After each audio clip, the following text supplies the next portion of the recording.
Hello, this is the Watchdog. Welcome back to Fun with Watches. If watches weren't fun, you only need one. Today we're going to review the Tandorio NH34 Fixed Bezel GMT.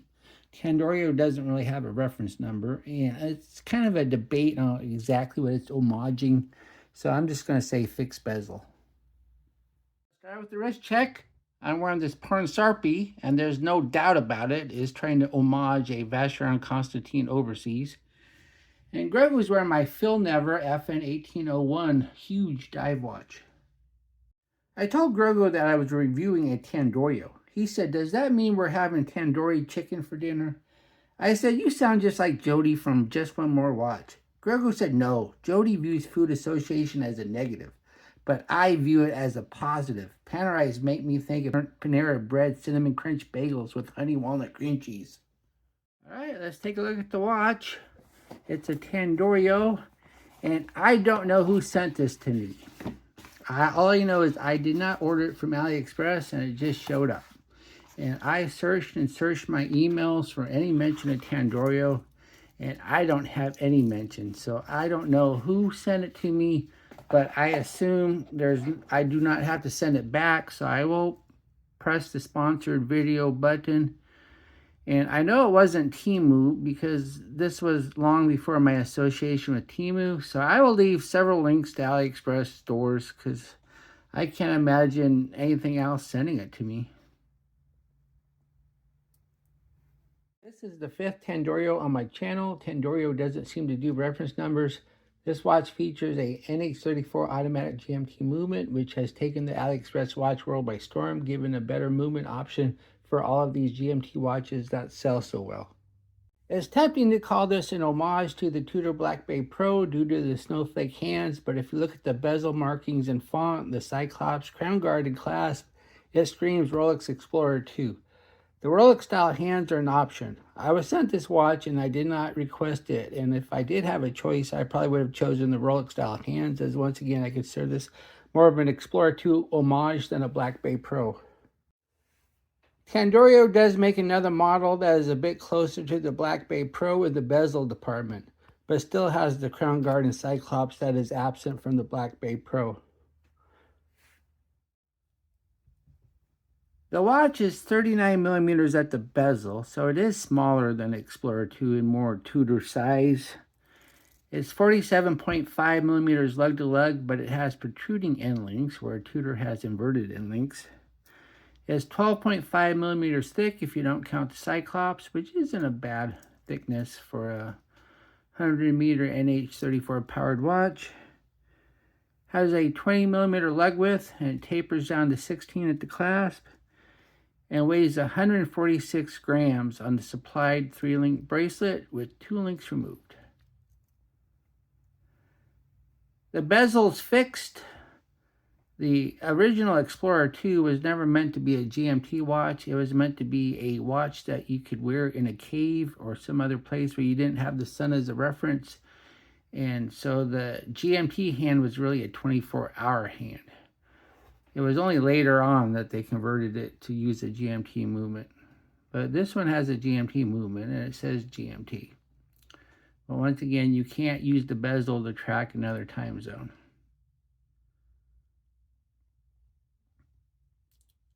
Then we have the dial. The dial has the Tandorio name and logo up top. And let me get these hands out of the way and I'll show you the bottom.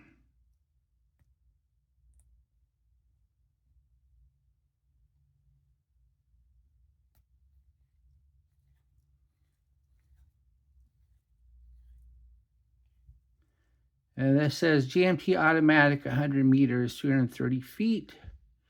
I do not have the equipment to test water resistance. I know there's a certain reviewer out there who questions Tandorio water resistance, but I cannot confirm that. Then we have the chapter ring with minute markers, and then we have the indices. We have an upside down triangle at the 12, batons at the 6 and the 9, dots everywhere else.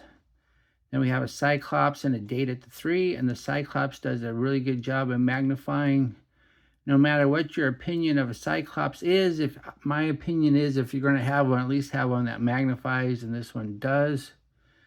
And then we have the snowflake hands. Of course, the minute hand isn't a snowflake hand. It's a fence post hand, but the hour hand, second hand, and GMT hand are snowflakes. Then we have an unsigned screw down crown. The thread action's fine. You don't feel a lot of resistance when you unscrew it, and it pops nicely. Then when you go to screw it back down, it catches right away and you don't feel like you're going to strip it. Then we have a flat sapphire crystal.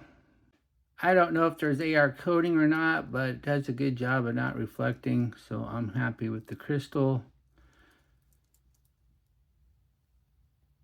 And then we have the case.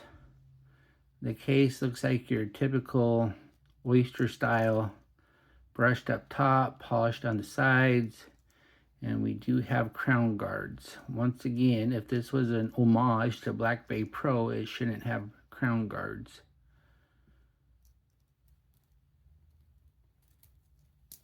Then we have the case back. The case back is a coin edge screw down display.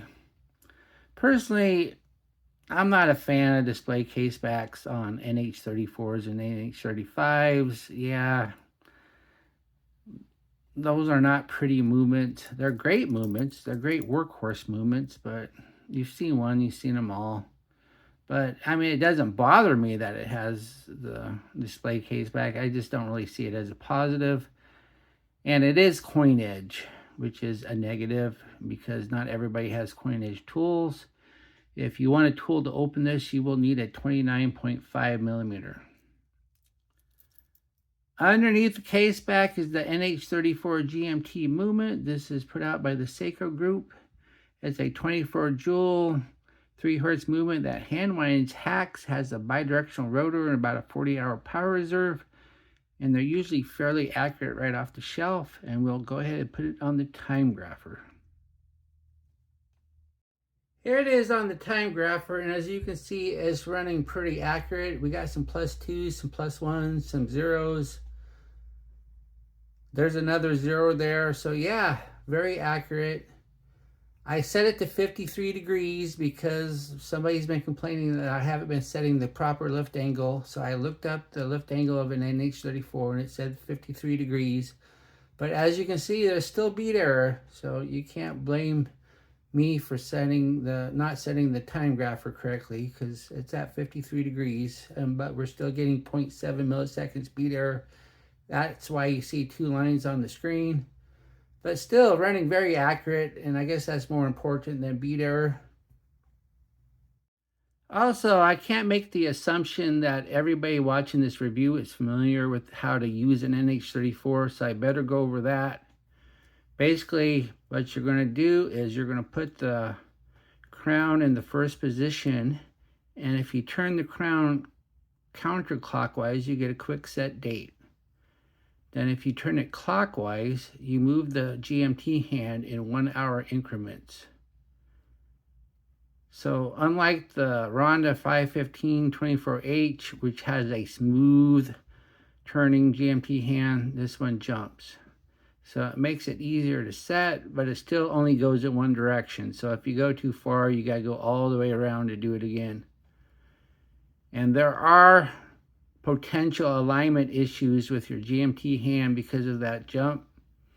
So where a smooth one like a 515-24H Ronda, you never have to worry about alignment. You can always set it perfect. It just takes more time.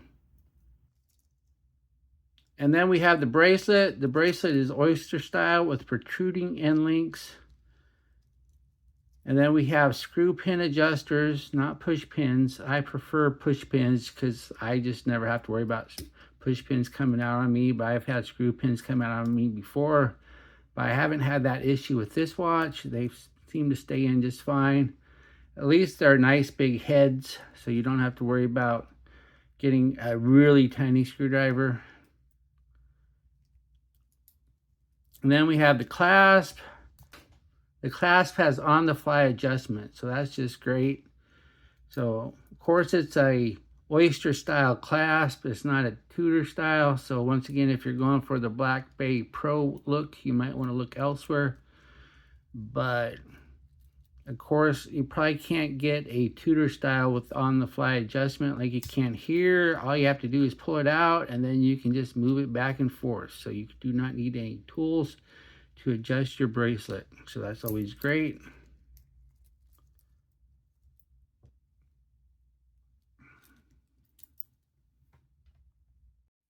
Here's the watch on my 7.5-inch wrist. That looks nice. That wears nice. And once again, you have on-the-fly adjustment, so you can get perfect fit if you have to. I removed 2 links to fit on my wrist, but I moved it in quite a bit. So basically, I could have removed 3 more than likely and had it more on the edge of the clasp. So it should fit large wrists, no problem. Here we are in the loom room. You can find AliExpress watches in this price range with excellent looms, so let's see what we get here. As we speed up the time, we see a not bad glow in the indices, and the loom GMT hand is quite good. Unfortunately, the other hands are the weakest thing on the watch and are fading very fast. It doesn't do any good to be able to see the markers if you can't see the hands, and those hands are disappearing.